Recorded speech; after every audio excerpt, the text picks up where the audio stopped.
Olá pessoal, estamos de volta com mais um Você com Dinheiro e hoje nós vamos falar com uma gestora que é um dos principais expoentes recentes como gestora independente do mercado e vamos bater um papo muito legal sobre fundos de investimento, especialmente sobre alocação em renda fixa e dentre renda fixa, crédito privado. Pierre, Lucas, é um prazer estar com vocês. Muito obrigado por terem aceito o nosso convite, participar aqui desse bate-papo para o público do Você com Dinheiro. A gente que agradece a oportunidade de estar aqui com vocês. Enfim, esperamos poder contribuir aqui com a conversa e passar alguma informação, adicionar alguma coisa para quem está nos assistindo. Muito bem. Muito obrigado aí, prazer estar aqui e a gente espera aí contribuir e agregar com o que a gente conseguir aqui.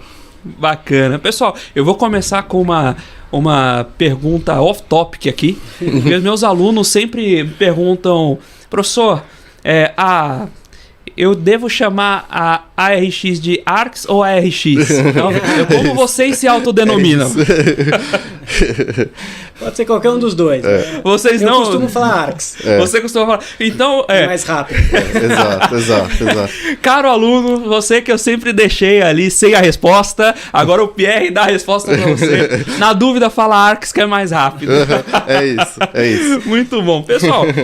Deixa eu fazer uma pergunta para vocês, que a gente está no momento, a gente viveu uma janela de taxa de juros mais baixa, de inflação alta, e estava quase se acostumando com o mundo de Brasil com Selic a 2. Né? A gente quase acreditou nesse conto.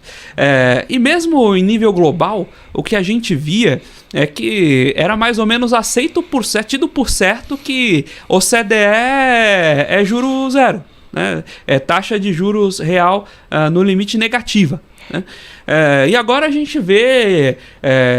bola acima de 6%.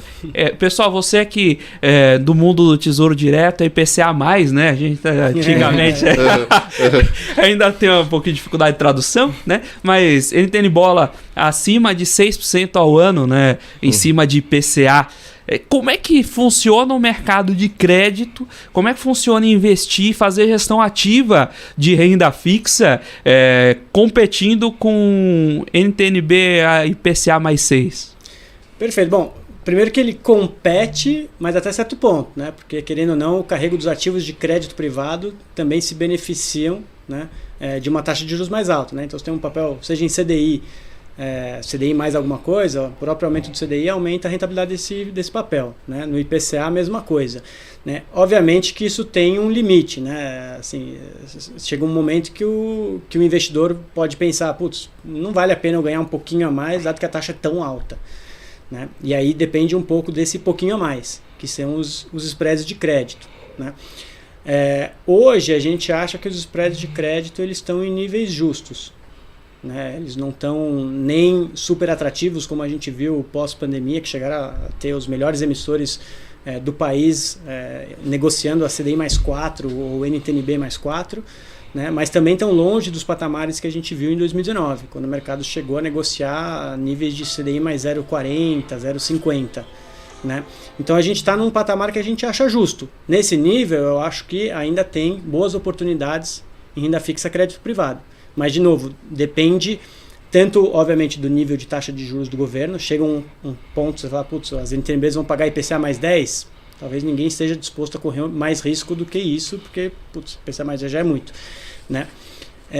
Só que depende do nível de spread. No IPCA mais 6, eu acho que os spreads ainda justificam alocações em crédito privado no nosso mundo high grade. Né? Depois você tem vários níveis de risco. Né? Você tem empresas com mais risco que obviamente podem pagar NTNB mais 3, 4, 5, 6 e por aí vai. Agora você está falando que o carrego estava também sobe quando sobe o prêmio na NTNB.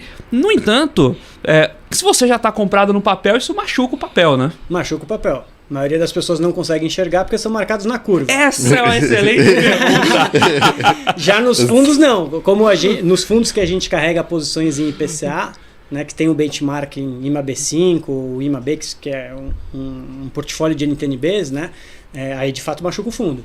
Aí o que a gente tenta defender é você reduz o prazo médio das operações, que a gente chama de duration do fundo, ou aumenta conforme o cenário, né? Então se a gente está achando que os juros vão estressar, a gente reduz a duration para defender um pouco a carteira, né? E se a gente acha que o mercado colocou prêmio demais na curva e a gente quer aproveitar um possível fechamento de juros, a gente acaba alongando um pouco essa duration da carteira, né? Mas não tem como fugir disso, se a curva de juros abre e você vai se machucar. Até fazer um ponto, pessoal, você que não está acostumado, por exemplo, com a terminologia de duration, né? A gente tem um público geralmente bastante qualificado, mas tem o pessoal que está aprendendo também. Quando a gente pensa em renda fixa, o prazo médio das alocações, e aí quando ponderado pelo valor presente da aplicação, seria o duration, é uma medida de risco também, porque ela mostra a sua sensibilidade daquele papel à oscilação de taxa de juros, né? Então fazer essa gestão, encurtar o duration que o Pierre comentou, é uma forma de reduzir a exposição às oscilações de juros e spread, né? E os prêmios, de maneira geral, os cupons que você está exposto. Muito bem, você comentou também do carrego. Explica, pessoal, o que é o carrego também para a gente. O carrego é você pegar a sua carteira ou aquele ativo, né, e considerar qual que é a taxa que ele está negociando. Né? Vamos pegar um papel CDI que é mais fácil. Né? O CDI mais 1, por exemplo. Né? Então você vai falar que seu carrego é CDI mais 1. Né? Obviamente que a rentabilidade dessa carteira ao longo dos próximos dias, meses, etc., se o spread de crédito fechar, obviamente esse carrego vai ser um pouco melhor que a CDI mais 1. Se abrir, vai ser um pouco pior que a CDI mais 1. Mas se nenhuma variável ser alterada e ele continuar andando a CDI mais 1, esse é o carrego do seu fundo. Isso tirando os custos do fundo. Né? Você pode ter o carrego que chamam de carrego bruto, que é só quanto está rendendo seus ativos, se nada mudar ali, né? Ou o carrego líquido, que é quanto está rendendo seus ativos, menos os custos do fundo. Muito bem. Você comentou também justamente dessa comparação. Eu trouxe como comparação, você falou justamente que quando você tem essa oscilação dos títulos públicos, você naturalmente vai impactar o carrego dos títulos privados também. Agora, a gente tem um mercado, globalmente, o mercado de renda fixa é infinitamente maior que o de renda variável, embora o de renda variável dê mais notícia. Né? O Roger veio aqui também, ele comentou que renda variável é para quem gosta de contar história, renda fixa é para quem gosta de fazer conta. Verdade. Mas quando você olha no Brasil, você pega o universo de títulos públicos, ele toma muito desse mercado. Né? A gente tem cerca de 6 trilhões alocados em fundos hoje, né? Alocações de fundos em ativos.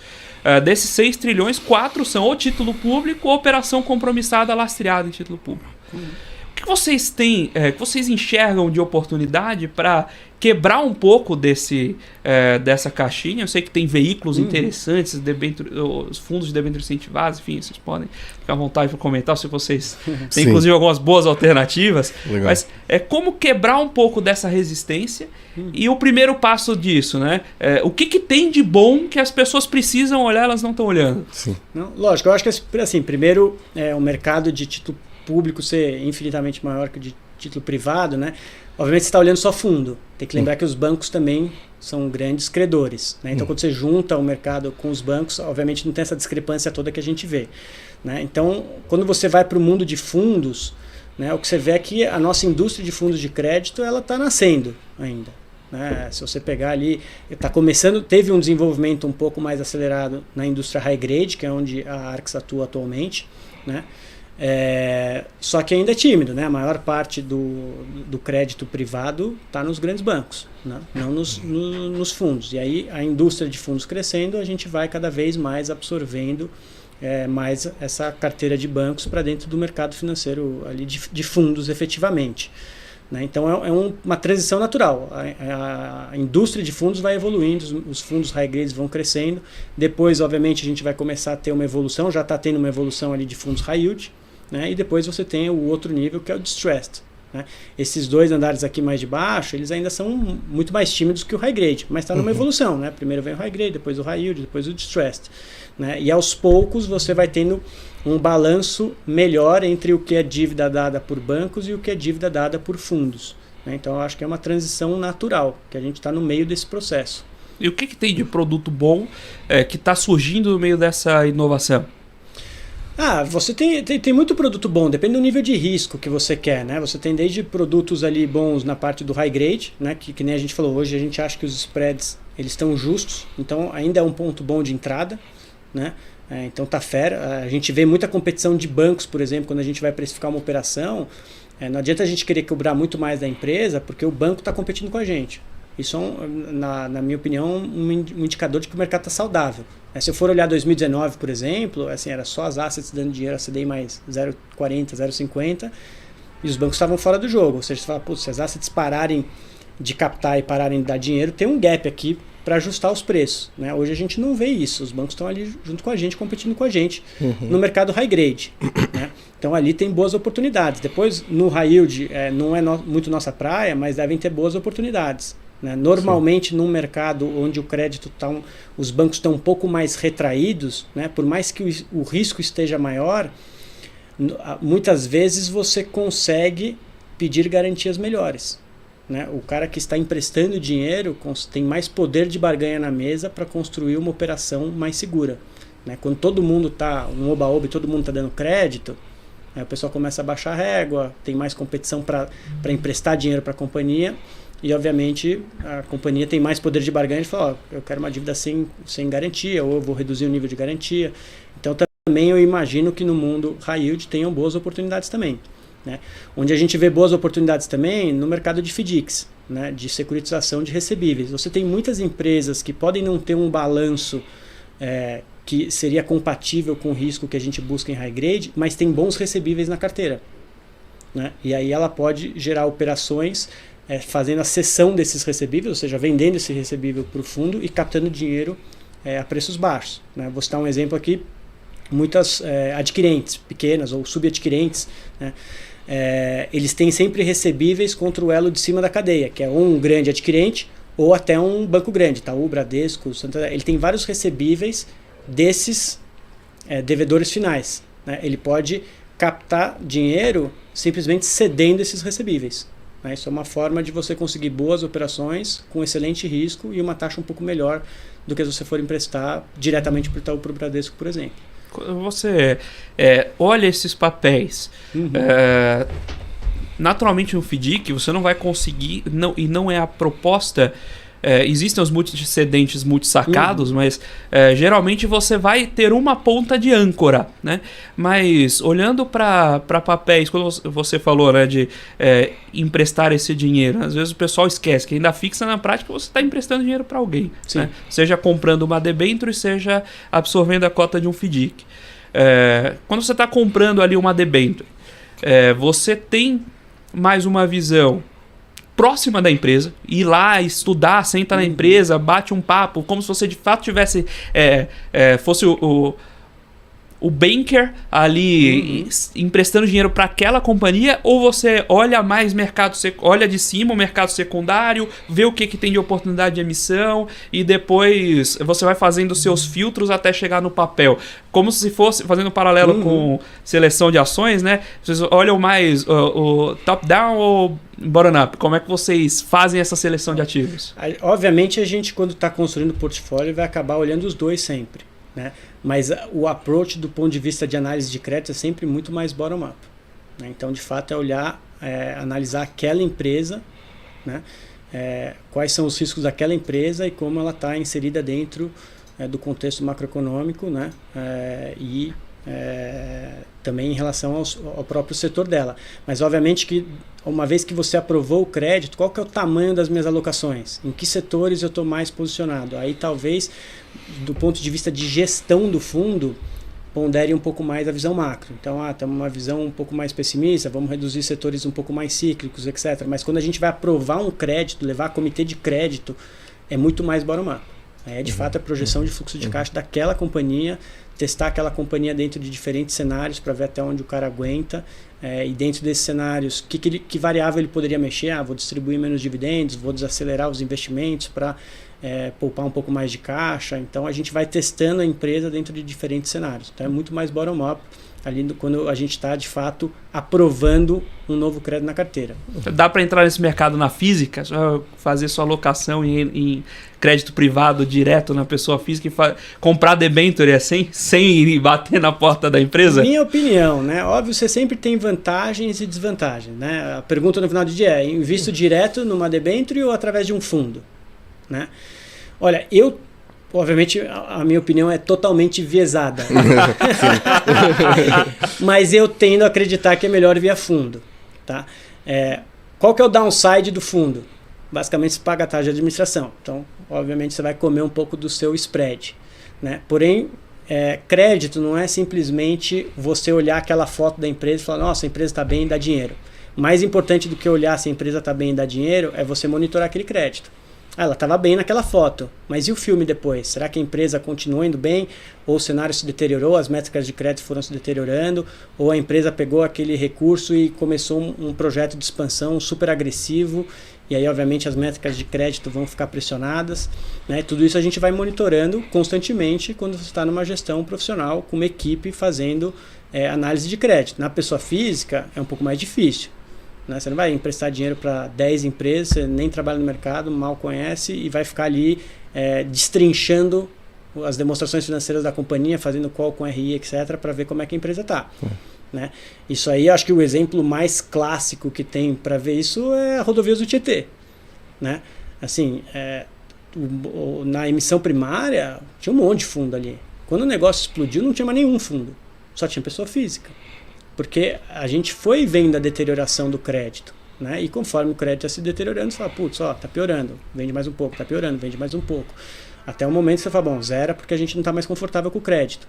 Né? E na outra ponta era só a pessoa física comprando, olhando só a taxa. Não, a taxa está bonita, a taxa está bonita, e comprava, e na hora que chegou a RJ, só tinha pessoa física praticamente. Tinha 1 ou 2 fundos de pensão, se eu não me engano. Mas era praticamente só pessoa física. Isso é um exemplo, acho que mais clássico do nosso mercado, da diferença de uma gestão ativa, né? De ter de fato alguém ali monitorando aquele crédito e fazendo acompanhamento. Né? Então essa é a primeira vantagem. A segunda vantagem que eu vejo é diversificação.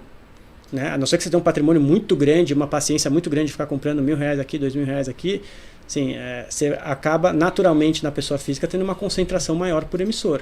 Já num fundo, mesmo com um ticket pequeno, você consegue diversificar em 150, 200 emissores de uma só vez. Né? Outra questão é, obviamente, custos de movimentações.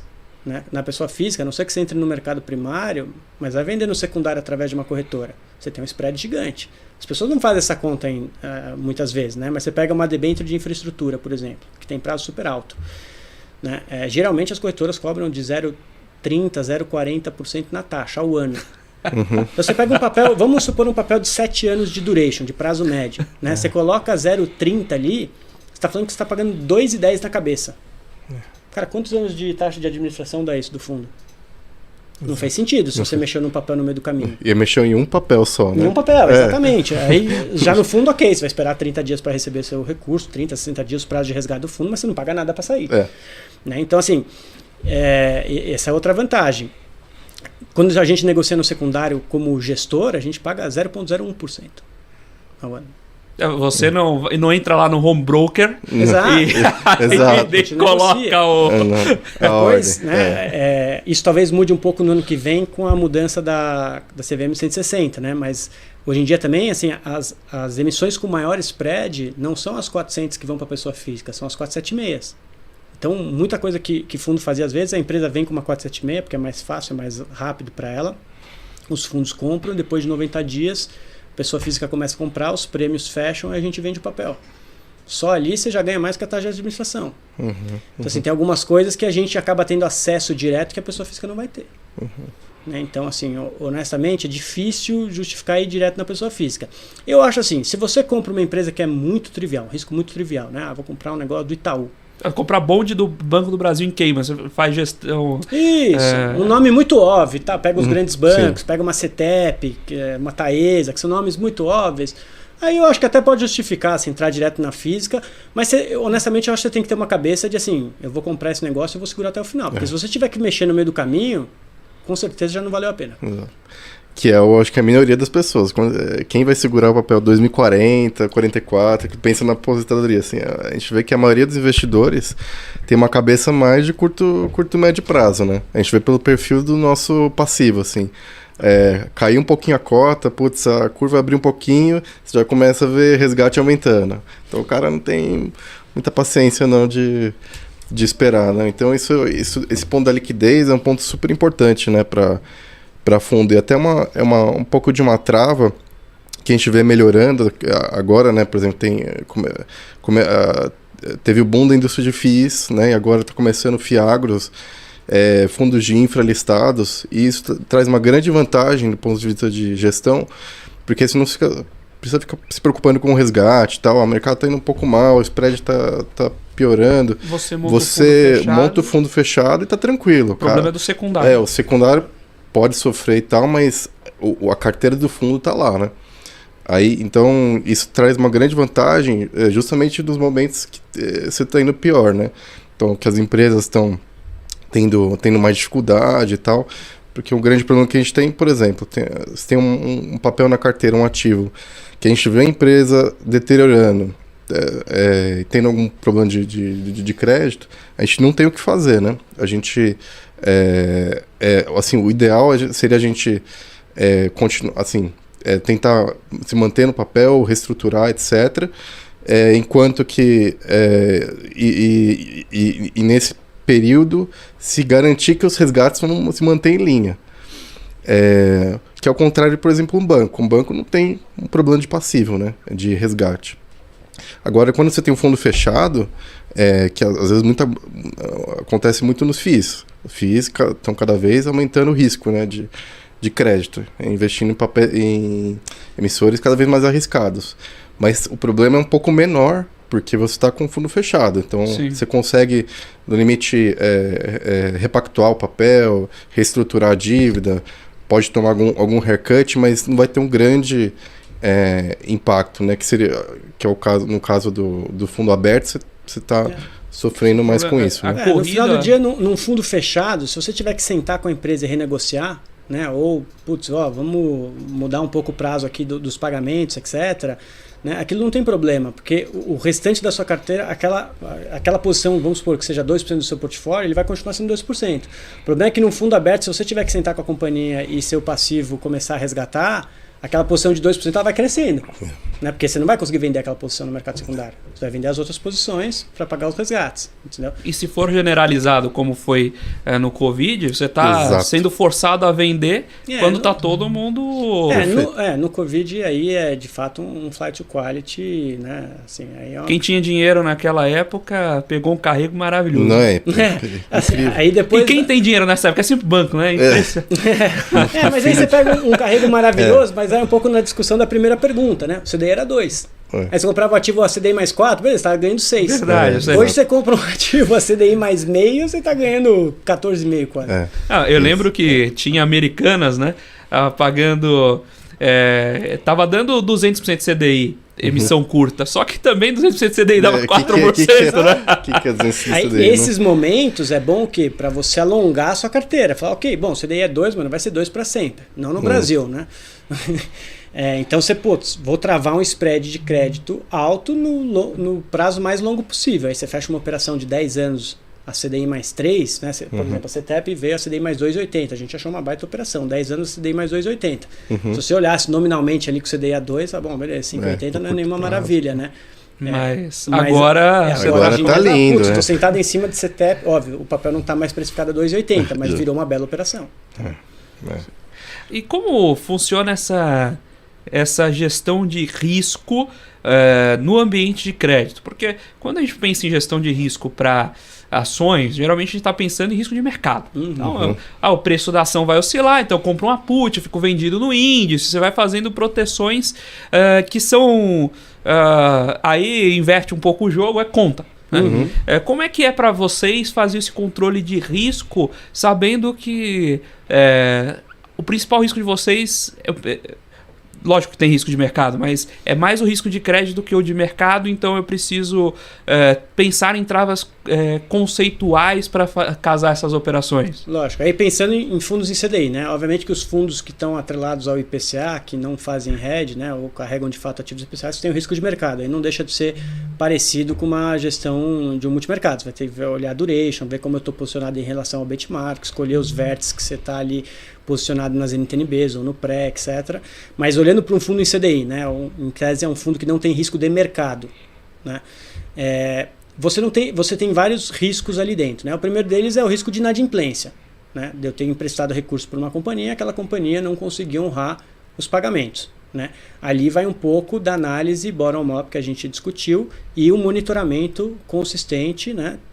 E recorrente de como essa empresa está desempenhando, né?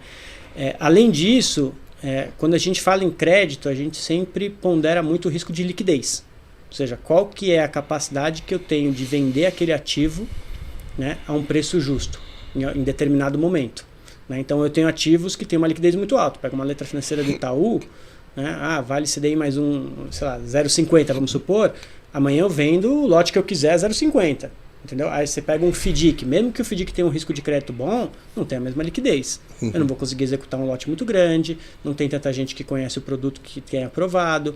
Então, obviamente, eu tenho que ponderar o risco de liquidez, né, desse ativo. E eu cobro um prêmio por isso, né? Por isso que os FDICs costumam pagar um prêmio maior do que uma LF, né, por exemplo, mesmo que fosse o mesmo risco de crédito, pela questão da liquidez. Então, dentro do meu portfólio, eu também preciso ponderar risco de liquidez. E aqui eu olho, quando eu vou ponderar risco de liquidez no meu portfólio, eu tenho que olhar liquidez de cada um dos ativos,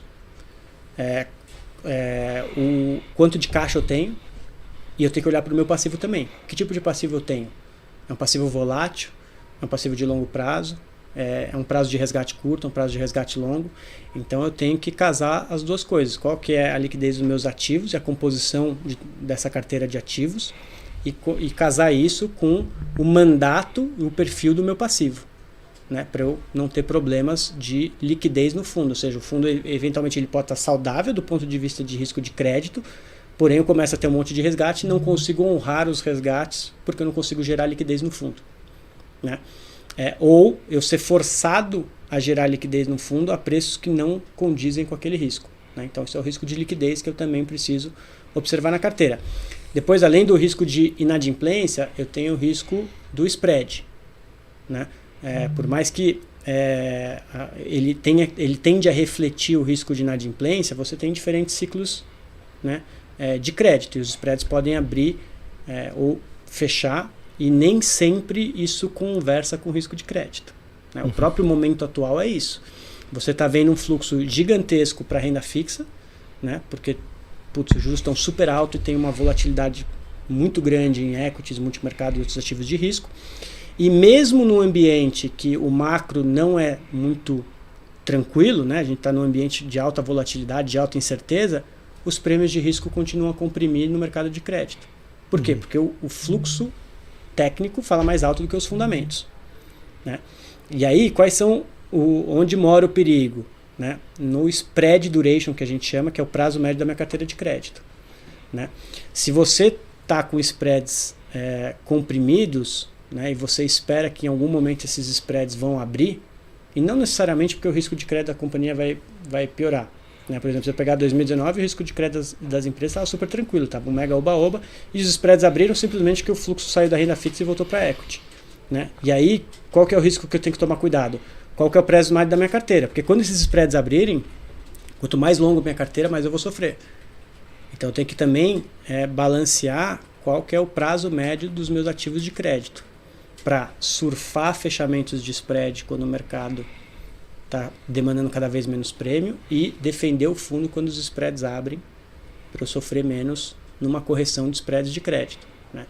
No longo prazo, os spreads conversam com os fundamentos das companhias e com risco de crédito e inadimplência, mas no curto prazo isso nem sempre é verdade, pode ter desbalanceamentos.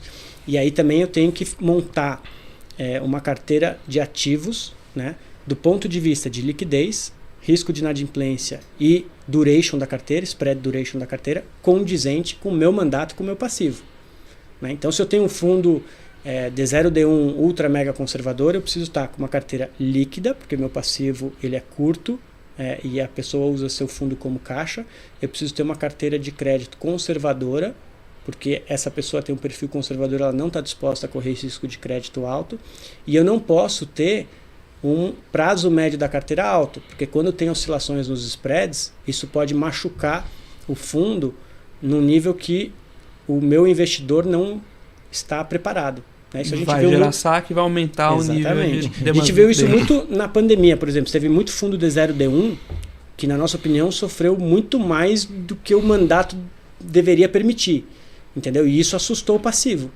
Onde foi o erro ali da gestão? Não foi na análise de crédito, não teve nenhum evento de inadimplência. Né? A liquidez, malho, o cara conseguiu pagar os resgates, mas ele alongou demais a carteira. E esse é um cuidado que você tem que cuidar, que a gente vê muito quando os spreads começam a comprimir, tipo 2019. Porque aí o que o gestor tenta fazer para se diferenciar? Né? Que tem o pecado capital, que é baixar a régua de crédito. Sim. Esse é o pecado capital. Porque daí você, na hora que o ciclo virar, você vai tomar um pau. E o outro, que é menos trivial, é esse prazo médio da carteira. Porque quanto mais longo o crédito, mais spread ele paga. Então uma forma de eu tentar melhorar o carrego do meu fundo é alongar todas as dívidas que eu estou dando. E não tem certo e errado, mas você tem que tomar cuidado qual que é o seu mandato. Quem que é seu passivo? E o investidor precisa começar a ficar atento a isso. Isso. Não é comprar o fundo. O investidor ainda compra muito olhando rentabilidade. Isso, dos últimos 12 meses. Você precisa. Você está comprando crédito privado, você precisa ter um mínimo de noção do que é o prazo da carteira. Exato. Se você, quando você vai comparar dois fundos antes de alocar, você precisaria conseguir olhar os dois e falar, poxa, eu tô indo nesse. Sabendo que estou me expondo a mais risco. É uma analogia que a gente faz, que não é perfeita, né? A duration, o prazo médio, seria análogo à volatilidade no mercado de ações, né? Então, se eu tenho uma carteira, só empresas óbvias, grandes bancos e tal, a volatilidade tende a ser menor. E em crédito, a mesma coisa. Se eu tenho uma carteira curta, a volatilidade, o risco que eu estou correndo na minha carteira também reduz. Agora, se eu estou apostando em empresas, sei lá, de tecnologia ou de startups e tal, eu vou ter uma volatilidade esperada das ações maior e do lado do crédito, se eu tiver um prazo longo também, eu vou estar exposto a mais riscos. Aí, vários riscos. Eu vou estar exposto a mais risco de crédito, né, que o prazo é maior, mais risco de preço também, porque quando varia o spread, quanto mais longo, pior, né? O exemplo que a gente deu. E riscos também de liquidez, né?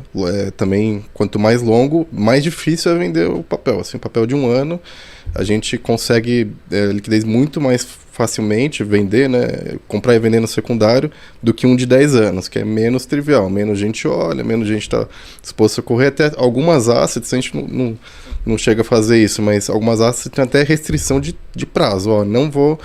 Esse emissor, acima de 5 anos, é proibido. Então, de tão importante que é esse ponto, né? E é uma coisa que justamente o pessoal olha menos. Olha o prazo de resgate do fundo, mas não olha a carteira do fundo. Peraí, o que ele está comprando, né? Aí você vai olhar, explodir a carteira. O fundo D0, comprando várias coisas ilíquidas, longas e tal. No final do dia, em termos de análise de risco, você vai estar muito mais olhando, em vez de olhar a volatilidade, né? Você vai estar muito mais olhando stress test. Né? Cara, minha carteira, se tiver um cenário da pandemia, os spreads abriram 3%, como vai se comportar isso aqui? Mas você pode entrar numa capilaridade maior. Na pandemia, beleza, os AAAs abriram 3%, os single A's abriram 5%, entendeu? E aí você começa a criar seu cenário de estresse. Você fala, nesse cenário de estresse minha carteira vai se comportar assim. Aí você olha para o seu passivo. O que o meu passivo espera? Né? Quando ele entrou no meu fundo, qual que era o mandato do meu fundo? Se é um fundo mega conservador, bom, beleza, então esse cenário de estresse aqui ele não pode dar menos 15%, porque esse cara vai panicar. Né? Então eu vou ter que calibrar uma carteira para que nesse cenário de estresse, né, podemos simular o cenário da pandemia, por exemplo, que foi um belo cenário de estresse, essa carteira vai ter um limite de queda, vamos supor, de 4%. Então eu falo, meu mandato é um drawdown máximo de 4%. Entendeu? Então você pensa muito mais em cenário de estresse do que ficar falando, qual que é a volatilidade do meu fundo? Porque a volatilidade você não vai ver, o risco de crédito você não vai ver na volatilidade. né? E o spread de crédito em cima do CDI ele é muito pequeno, então, e o CDI não tem vol, né? Então parece que você não está tendo risco nenhum, mas você tem alguns riscos ali, né? E Lucas, você estava comentando do passivo de vocês. Como é o passivo de vocês? O grosso tá investidor pessoa física, de plataforma? Como é que tem de aplicação de fundo de investimento? Como Sim. é o passivo de vocês? Hoje a gente diria que está bem diversificado, assim. Lógico, no começo, por ser uma asset independente, a gente tinha uma concentração maior de plataformas, né? Ou seja, pessoa física direta.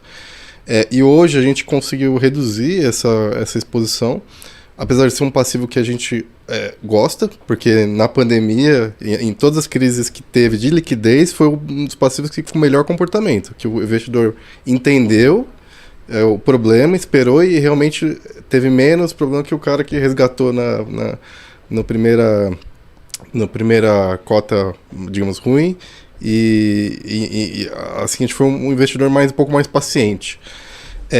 Mas lógico, a gente procura sempre ter diversas fontes, né, de passivo. Hoje tem bastante investidor institucional entrando, seguradoras através de fundos de previdência, family offices. Então a gente busca ter diversas fontes de passivo justamente porque eles têm perfis diferentes. Tem passivos mais de curto prazo, tem passivos, por exemplo, previdência, é um passivo que a pessoa dificilmente mexe, né? Então ele é mais de longo prazo, ele tem ele acompanha mais de longe. Se tem uma cota ruim, ele segura, ele olha um prazo maior. Então é um passivo que a gente prefere, né? Por ser mais de longo prazo. Então a gente busca ter justamente um blend, assim, digamos, de vários perfis, né, de investidor para igual a gente diversifica no ativo, a gente também quer diversificar no passivo, né? Por que a gente chama cotista de fundo de passivo? Passivo? Eu acho que vem da conta... retorno patrimônio líquido. Exato. Né? Exato, acho que não sei te responder. Não sei. Mas isso, deveria ser PL, né? Na contabilidade de fundo, isso é coisa de norma contábil, né? O balanço é meio invertido. O passivo é o cotista, o que seria passivo é como se fosse... Pô, eu vou falar isso, os contadores vão me matar depois, né? Como se fosse um ativo negativo, né? Não é propriamente passivo, porque a finalidade do fundo é diferente. Mas é coisa de contador. Exato. A gente só aceita, né? Exato. E como surgiu a Arx? De onde veio a ideia? Como começou? Como vocês caíram lá? Conta um pouquinho da história de vocês pra gente também. Tá, a Arx ela já é uma casa bem tradicional no mercado, né? Ela foi criada há muito tempo. E era uma casa muito tradicional em equity e multimercado, né? Em 2009 a Mellon, Bank of New York Mellon, comprou a Arx, né? Então hoje a gente é controlado 100% pelo Bank of New York Mellon, e a nossa estratégia de crédito ela vem em 2018. Então nosso time saiu de uma outra casa, a gente fez um team move ali, né? Saiu o time todo para replicar a estratégia que a gente tinha nessa casa dentro da Arx, né? Então a Arx ela era forte ali em equity multimercado e a gente veio compor a terceira estratégia de crédito high grade, né? E você foi nesse... Os dois foram nesse movimento? Sim. Eu, o Lucas e o Vitor. Sim. Os 3 gestores ali da estratégia. E literalmente assim, por mais que a gente estivesse entrando numa empresa que já existe, né, pra gente foi como montar uma pequena asset do zero, né? Porque do ponto de vista de crédito, controle, essas coisas, a gente literalmente foi do zero. A gente sentou numa salinha, acho que devia ter, sei lá, 5 metros quadrados. 5 metros quadrados. Era uma salinha alugada dentro do escritório da Mellon aqui em São Paulo. A gente ainda tem essa salinha, assim, a gente ampliaram um pouco a sala pra gente, era bem pequeno. Assim, quem sentava na mesa, o teclado acabava bem aqui, então não tinha nem espaço pra apoiar o braço, assim. E a gente começou ali, planilha em branco, começa a escrever todo o processo de investimento, né? Começa a montar todos os modelos econômico-financeiros de cada uma das empresas que a gente dá crédito e foi montando tudo do zero, né? Definindo como é que a gente ia fazer a remuneração dentro do nosso time, como é que ia alinhar o interesse de todo mundo. Eu lembro que o primeiro, a gente, todo o crédito que a gente aprova, a gente tem um comitê, né? E o nosso primeiro comitê a gente pegou as empresas que a gente já conhecia, né, da casa anterior, e fez um comitê de 80 créditos, assim, que durou, tipo, uns 3 dias, né? 3, 4 dias. Assim, lógico, em horários diferentes, mas, assim, foi meio massivo, assim, esse esforço inicial, né, para ter tudo assim, direitinho, né, das análises, dos créditos, né, dos controles dos fundos, né. Então, a gente até, como já nasceu numa estrutura de asset, né, que seria diferente você fazer uma asset do zero, né, que você tem que aprovação CVM, Ambima, tal, que demora vários meses, né, até dependendo do caso até pode demorar 1 ano, né. Como a gente já nasceu numa estrutura, a gente chegou dia 18 de agosto. Não, a gente chegou em julho, se eu não me engano, e final de agosto os fundos estavam de pé. Exato, foi menos de um mês até os fundos nascerem. E com a placa, querendo ou não, com a placa BNOI no fundo, né? Sim. Exato.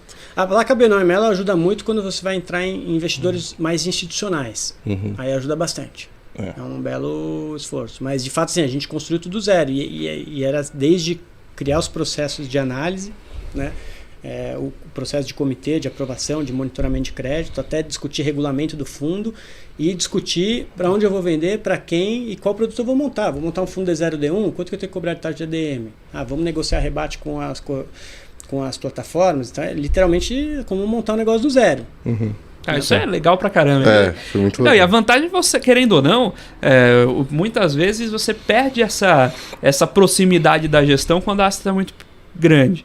E Sim. com você tem essa proximidade e tem a garantia institucional por trás também, né? Já ter começado rodando. Tem uma pergunta. A garantia institucional e também a infraestrutura, né? Querendo ou não. A sala de 5 metros quadrados, realmente. Tirando a sala. 5 metros quadrados era temporária. Então, uma sala decente, boa. Mas em termos de infraestrutura ali, de TI, por exemplo, cara, a gente está inserido num dos maiores conglomerados financeiros do mundo. E a gente usa a infraestrutura deles. Assim, pegar o servidor dos nossos computadores, estão tudo em Nova York lá. Né? Então, por exemplo, pandemia. De repente, tem que sair do escritório, tem que trabalhar em casa.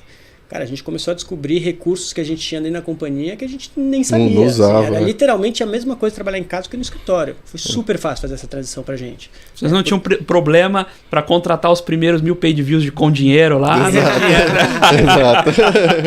Não tinha essa limitação. Tem uma pergunta que faço para todo gestor de renda fixa quando vem aqui. Essa eu não posso deixar passar. CDI é um bom benchmark para o mercado de renda fixa? Para os fundos de crédito? Sim. Não. E cobrar taxa de performance em cima do CDI para o fundo de crédito privado? Tá, eu vou dar a minha opinião. Vou dar a minha opinião pessoal, né? Primeiro, o benchmark CDI não é um benchmark bom. Porque ele é um benchmark, ele é livre de risco, teoricamente. Né? Ele reflete ali, óbvio, não é exatamente os títulos do governo, mas a Selic e o CDI andam junto. Mas ele reflete uma taxa livre de risco. Já quando você está falando de um fundo de crédito, você tem risco de crédito privado ali dentro. Né? Então, obviamente, o correto seria ter um benchmark que replicasse uma carteira de debêntures, ou debêntures mais LF, ou debêntures mais LF FDIC. Esse seria o correto. Né? A gente ainda não chegou nesse estágio, que nem eu falei, nosso mundo aqui de renda fixa crédito, né? Tá começando a crescer, né? Tá no começo. Se você pegar lá fora o mercado, a maioria dos fundos de crédito não usam um benchmark livre de risco, eles usam ali indicadores que eles têm de bonds lá fora. Né? Então não, o CDI acho que não é o benchmark, não deveria ser o benchmark mais correto para fundos de crédito privado. Né? E a segunda pergunta? Cobrar taxa de performance em cima desse benchmark. Tá. Aí a minha opinião, e até essa opinião, ela é refletida em como a gente estruturou os produtos. Né? Em fundos de CDI, que não tem risco de mercado, a gente não gosta de cobrar taxa de performance. Perfeito. Tá? Porque você, no crédito, como não tem volatilidade, tudo que a gente discutiu ali, você pode gerar um incentivo perverso do gestor querer tirar a taxa de performance, e no curto prazo isso é muito fácil de fazer em crédito. Você baixa a régua de crédito, então estou dando dinheiro para a empresa AAA, a CDI mais 1,5. Cara, vou dar a empresa aqui para o Single A, a CDI mais 2,5, eu vou começar a dar no High Yield aqui a CDI mais 4. No curto prazo, você vai dar taxa de performance. E aí depois o ciclo vai virar, você vai ter um problema de crédito na carteira, não é mais problema seu, você já tirou a taxa de performance. Então você gera um conflito de interesse, na minha opinião, ali. Né? Óbvio, Depende do gestor. Eu imagino que a maioria dos gestores não vão se aproveitar disso, é o que a gente espera. Mas você gera um conflito de interesse. Né? Já se o fundo tem risco de mercado, como é o caso dos nossos fundos do Elbrus, do K2, que são indexados ao IMAB5, eu acho razoável cobrar, porque ali, além do risco de crédito, a maior parte do diferencial em cima do benchmark no dia a dia, ele vai vir do risco de mercado. Né? Se eu estou um pouco mais longo na duration, se eu defendi o fundo bem. E ali, nessa gestão ativa, eu acho correto cobrar a taxa de performance. Eu não vejo que haja um desalinhamento de interesse. Faz parte do jogo tentar essa gestão ativa. Tentar a gestão, exato, sim. Exatamente. Já no crédito, não. Se meu mandato é high grade, assim, eu não posso estar comprando high yield para dar taxa de performance. Entendeu? Já no risco de mercado é complicado, né? Você não tem como fazer essa operação de curto prazo. Assim, quero gerar taxa de performance, vou ter que correr mais risco. Né? Só que pode ser que eu aumente a duration e a curva de juros estoure e eu vou deixar de ganhar performance. Entendeu? É um pouco mais dinâmico o negócio. Então, para fundos em CDI, eu prefiro fundos que não cobram taxa de performance, para não gerar esse tipo de conflito de interesse. Para fundos que têm risco de mercado, eu acho que é razoável cobrar taxa de performance. Na Arx, a gente acaba não cobrando taxa de performance de nenhum dos fundos. Tá? No CDI, porque a gente acredita que não quer ter esse conflito de interesse dentro de casa. E nos fundos em IPCA eu até cobraria, só que eles estão voltados para investidor pessoa física, e aí eu não posso. Pessoa física não, investidor em geral, e aí eu não posso pela 555 e pela norma lá das de infraestrutura que eu acho que foi incluída na 555, né? Então eu teria que transformar para investidor tipo qualificado para cobrar a taxa de performance, e aí desconfigura o fundo, porque não é voltado para um fundo para investidor qualificado. Mas eu cobraria, se fosse permitido. A gente cobrava, né, no início. Depois, com a mudança de regra, e a gente perderia muito público por ser teria que transformar para cobrar, teria que transformar o público em qualificado. Aí a gente manteve e manteve só a taxa DM. Muito bem. Pierre, Lucas, muito obrigado pela participação de vocês. Muito bom esse bate-papo, tanto sobre o mercado de crédito privado, sobre um pouquinho da experiência de vocês nesse mercado. Pessoal, muito obrigado pela sua audiência, por ter participado conosco aqui. Deixe seu like, faça sua inscrição no canal da BMC News. Até o próximo Você com Dinheiro.